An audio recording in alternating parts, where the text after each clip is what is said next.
Christmas ആഘോഷങ്ങൾക്കൊരുങ്ങുന്ന ലോകമെമ്പാടുമുള്ള യുവാക്കൾക്ക് സമാധാനത്തിന്റെയും സ്നേഹത്തിന്റെയും സന്ദേശവുമായി ലിയോ പാപ്പ. നമ്മുടെ ഹൃദയത്തിൽ സമാധാനമില്ലെങ്കിൽ ക്രിസ്തുമസ് ആഘോഷങ്ങൾക്ക് അർത്ഥമില്ല. നിങ്ങൾക്ക് പിണങ്ങി നിൽക്കുന്ന സുഹൃത്തോ ബന്ധുവോ അയൽക്കാരനോ ഉണ്ടെങ്കിൽ അവരുമായി ഈ ക്രിസ്തുമസിന് മുൻപ് വീണ്ടും സംസാരിക്കുക. സമാധാനമുണ്ടാക്കുവാൻ ആദ്യം മുൻകൈ എടുക്കുന്നവരാണ് യഥാർത്ഥ ധീരരെന്ന് ലിയോ പാപ്പ പറഞ്ഞു.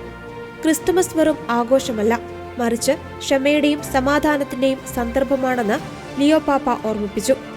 യുവാക്കൾ ഡിജിറ്റൽ ലോകത്തും സാമൂഹിക ജീവിതത്തിലും അനാവശ്യമായ മത്സരങ്ങളിലും ദേഷ്യത്തിലും ഏർപ്പെടാതെ മറ്റുള്ളവരുടെ നേരെ സ്നേഹത്തിന്റെ കൈ നീട്ടണമെന്നും അദ്ദേഹം ഓർമ്മപ്പെടുത്തി.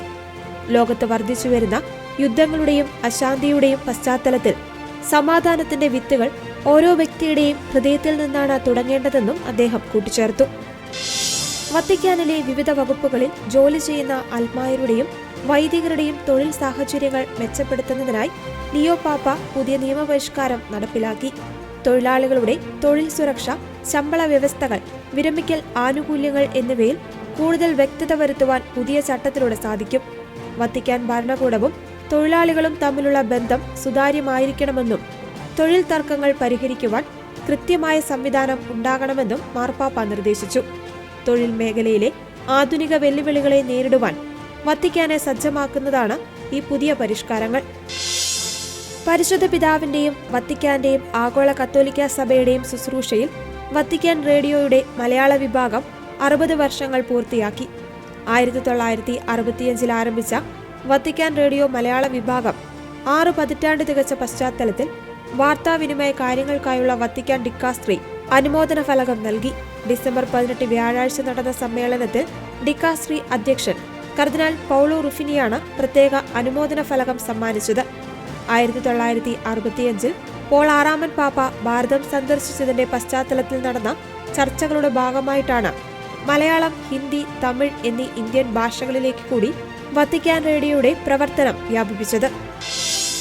യേശുക്രിസ്തുവിന്റെ സമാധാനത്തിന്റെയും ഐക്യത്തിന്റെയും സന്ദേശം ലോകം മുഴുവനും വേണ്ടിയുള്ളതാണെന്ന് ഇന്ത്യയുടെ ഉപരാഷ്ട്രപതി CP രാധാകൃഷ്ണൻ. ഭാരത കത്തോലിക്ക മെത്രാൻ സമിതിയുടെ ആഭിമുഖ്യത്തിൽ ഡൽഹിയിൽ വെച്ച് നടന്ന ക്രിസ്തുമസ് ആഘോഷത്തിനിടെ സന്ദേശം നൽകുകയായിരുന്നു അദ്ദേഹം. യേശുവിന്റെ സന്ദേശം സാർവത്രിക ലോകത്തിനു വേണ്ടിയുള്ളതാണ്. അനുകമ്പ, പരസ്പര ബഹുമാനം, ഓരോ മനുഷ്യന്റെയും അന്തസ്സ് എന്നിവ ഭാരതത്തിന്റെ മൂല്യങ്ങളെ ശക്തമായി പ്രതിധ്വനിപ്പിക്കുന്നു. ലോകമെമ്പാടുമുള്ള സമൂഹങ്ങൾ ഭിന്നതകളും സംഘർഷങ്ങളും നേരിടുന്ന ഈ കാലത്ത് പ്രത്യേകിച്ച് ക്രിസ്തീയ മൂല്യങ്ങൾ പ്രസക്തമാണെന്നും അദ്ദേഹം അഭിപ്രായപ്പെട്ടു. ബ്രിട്ടനിലെ കത്തോലിക്ക സഭയുടെ ആത്മീയവും ഭരണപരവുമായ കേന്ദ്രമായ വെസ്റ്റ്മിൻസ്റ്റർ അതിരൂപതയുടെ പുതിയ ഇടയനായി ബിഷപ്പ് റിച്ചാർഡ് മോത്ത് ചുമതലയേൽക്കും. ലിയോ 14 മാർപ്പാപ്പയാണ് ഈ നിയമനം സംബന്ധിച്ച ഔദ്യോഗിക പ്രഖ്യാപനം വത്തിക്കാനിൽ നടത്തിയത്. ദീർഘകാലം വെസ്റ്റ്മിൻസ്റ്റർ ആർച്ച് ബിഷപ്പായി സേവനമനുഷ്ഠിച്ച മുൻ കർദിനാളിന് പകരമായാണ് ബിഷപ്പ് റിച്ചാർഡ് എത്തുന്നത്. സഭ ഐക്യത്തിനായും പാവപ്പെട്ടവരുടെ ക്ഷേമത്തിനായും അദ്ദേഹം എപ്പോഴും നിലകൊണ്ടിട്ടുണ്ട്. വെസ്റ്റ്മിൻസ്റ്ററിലെ കത്തീഡ്രലിൽ വെച്ചാണ് സ്ഥാനാരോഹണ ചടങ്ങുകൾ നടക്കുക.